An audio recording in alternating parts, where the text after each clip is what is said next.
What's up, guys? Nikolai here from RCGroups.com, and today we're going to take a quick look at the Tactic TTX660 2.4 GHz 6-channel computer radio from Tower Hobbies. This is a new model replacing their previous 650 model. It has a couple new features which I'll go over in just a second. You can get it for $139.99 at Tower Hobbies. But I bet you if you watch, there's some good combo discounts you can get with TXR models or other receivers. And speaking of models, it does handle any SLT receiver, and that includes the Fly Zone TXR bind and fly models. It does have model types pre-configured in there for airplanes, helis, and drones, so you can program pretty much any type of model that you want in there. So getting into the new features, it has a 30 model memory up from the previous 20, and it does have a new proportional dial right here that you can use for flaps or for gear, anything you want to use that might be a proportional use. And similarly, it has two new sliders on the back sides here. It is ratcheting sliders, and there is a center ratchet there so you can tell where the center is. So that's most of the new features that they've added since the 650. It does have user selectable switch assignments. It has 4 mixes that you can program in for any channel combinations, and it does have 8 pre-programmed mixes for you too. As well as it does have a backlit screen, and you can see it's got a blue-black light. A little hard to tell in my with the lights here in the studio, but it does have a blue-black light. You can't really see that in the daytime, but the contrast on the screen is really nice. So I had no problem seeing it in the bright sunlight. The feel of the radio is real nice. It is a fully plastic frame. There is no metal anywhere to be seen except for the switches, of course. And but the gimbals feel pretty nice. You can tell they're definitely plastic, but they don't feel cheap, which is one of my main concerns. You know, it's a less expensive radio, so sometimes you worry about that. But it feels pretty nice. I might want to tighten them up personally. I like them real tight, but they feel pretty nice. They're nice and smooth, and I think you guys would be pleasantly impressed for the price of this radio at only $140. It's a nice radio. So just going around the radio here, we do have a bendable antenna on top, so you can store it a little bit easier.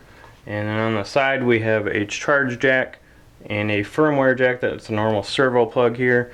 This would be nice if this was an SD card or something that you could use for model storage and easy firmware upgrades. But instead they have the servo plug, and I'm not sure if this adapter to plug into your computer, if that even exists yet. So that's kind of a downside. I'd really like to see an SD card in there. The charge jack, while you won't need it initially, it comes with 4 AA batteries, but you can replace this with a normal 4.8 nickel metal nickel cadmium pack, and you can charge this with a standard Futaba charge adapter. And similarly on the back, we have a plug right here in the back for your simulator or trainer cord. So that's a brief overview of the outside. Let me show you the software that's inside that runs everything. And once you read the manual, you'll make sense of this. And there's a couple little button combinations you have to learn, but the rest of the program is actually really simple. To get in the system menu, when you want to, initially you're going to do this when you first get your radio. You're going to hold the enter button down to power it up, and this is where you can put in your name, your stick mode, your screen settings, and your beat volume, and then a battery alarm. So once you get that in there, you'll just power off, power back on, and you'll get into your more normal model settings here. This is going to give you your basic display that you're going to see when you're flying. You'll have your timer, and this lets you know that you're currently broadcasting RF signals. And then you got your battery voltage, your plane type, and then your trim settings.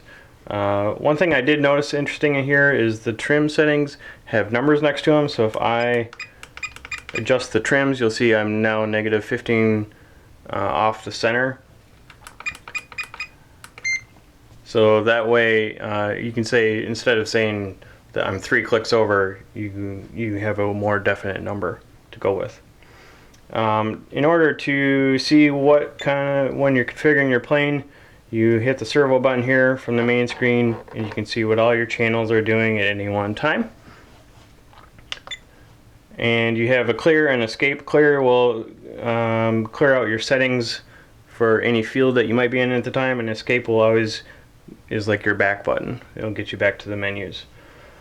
And then to get into the main programming, you're just going to hit enter, and you have your servo settings, your dual rates, and you can set certain things for your channel 5 and 6, and then you can set your throttle cut, throttle curves, and all of your mixes right here. So just to show you, we'll go into servo settings, and then you hit enter again to select the field up here if you want to set your reversing or sub trims or travel. And sometimes it'll be a little confusing because you'll keep hitting one button, the up or down, and it won't go anywhere. That just means you're at the top or the bottom of the menu and you have to go the other way. Sometimes some radios will cycle through circular, but this one does not, so that's just a little thing to be aware of. So that's the settings for a particular model. If you want to get into the model management, you have to hold the enter button down for half second or so, and it'll go into a different screen here. And here you have your model select, your models management, wing types, channel assignments, warnings, and all that kind of thing. So this is where you're going to go and select your different model. You can hit enter, and then you can select your plane, heli, or drone type, and it'll do the rest of the programming from there. And once you have your model created, you can go down here to wing type and change the settings for your flap and aileron settings. I noticed it was interesting that it defaults to the tail setting first. Usually you would want to set, I think, your wing type first, but that's just personal preference on my side. So you have one aileron, you have one aileron, one flap, and two ailerons, two flaps. That's your settings for that wing type. Similarly, you can go into the tail mode and select V-tail, delta wing, two elevators, and those are your selections for that. So as you can see, everything's in plain English. The programming is really quite simple once you know how to get into the two or three main computer settings, and once you go from there, it is really quite simple. I was really impressed with the setup of the programming, and it was really easy to get my review models set up with this TTX660.